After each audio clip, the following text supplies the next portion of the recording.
यह कहानी दिल्ली में हुए उस भयानक कार ब्लास्ट की सच्ची घटनाओं पर आधारित है जिसने पूरे देश को हिलाकर रख दिया। कहानी को शुरू करने से पहले ए बाबा स्टोरी चैनल को सब्सक्राइब करें क्योंकि आने वाले अपडेट वीडियो आप लोगों तक पहुंच सकें। चलो शुरू करते हैं। 10 नवंबर 2025 की शाम थी। दिल्ली का पुराना इलाका लाल किले के पास की सड़कें हमेशा की तरह चहल पहल से भरी थीं। लोग अपने कामों में व्यस्त थे, बच्चे खेल रहे थे, दुकानों में रौनक थी। लेकिन ठीक शाम 6:50 के करीब एक सफ़ेद Hyundai i20 car HR26 CE 7674 अचानक धमाके के साथ फट पड़ी। पल भर में बाजार में अफरा तफरी मच गई। आग की लपटें आसमान को छूने लगीं, आसपास खड़ी गाड़ियां जल गईं और कई घरों की खिड़कियां टूट गईं। लोग चिल्लाते हुए भागने लगे, कुछ घायल हुए, कुछ ने अपने परिजनों को खो दिया। यह एक सामान्य दिन नहीं रहा, बल्कि दिल्ली के इतिहास का एक काला अध्याय बन गया। धमाके की सूचना मिलते ही पुलिस, फायर ब्रिगेड और NSG की टीमें मौके पर पहुंचीं। इलाके को तुरंत सील कर दिया गया और बचाव कार्य शुरू हुआ। NIA यानी राष्ट्रीय जांच एजेंसी ने जांच अपने हाथों में ली। शुरुआती जांच में सामने आया कि कार हरियाणा में पंजीकृत थी और इसे कई बार खरीदा बेचा गया था।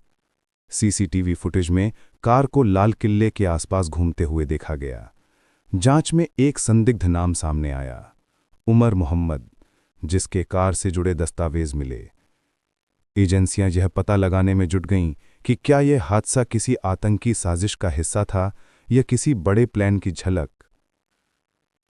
घटना के बाद आसपास के लोगों में डर और गुस्सा दोनों था। एक दुकानदार ने कहा, हम रोज यहीं बैठते हैं, बच्चों को स्कूल भेजते हैं, कभी सोचा नहीं था कि हमारे सामने इतना बड़ा धमाका हो जाएगा।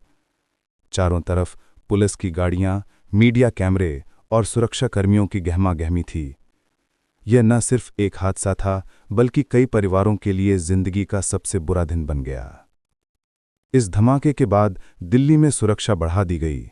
सीमाओं पर चेक पोस्ट सक्रिय हुए, सार्वजनिक स्थलों पर पुलिस का पहरा कड़ा किया गया।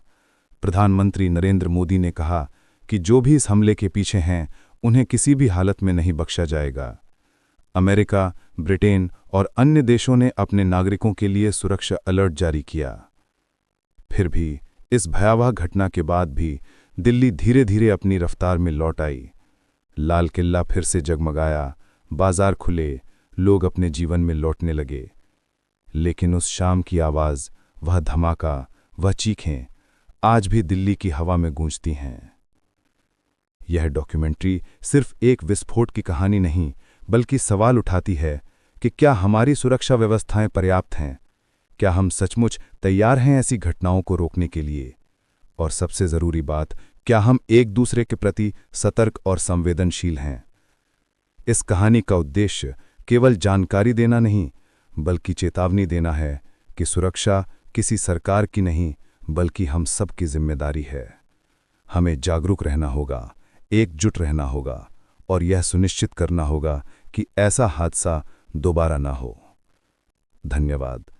आपका दिन शुभ हो।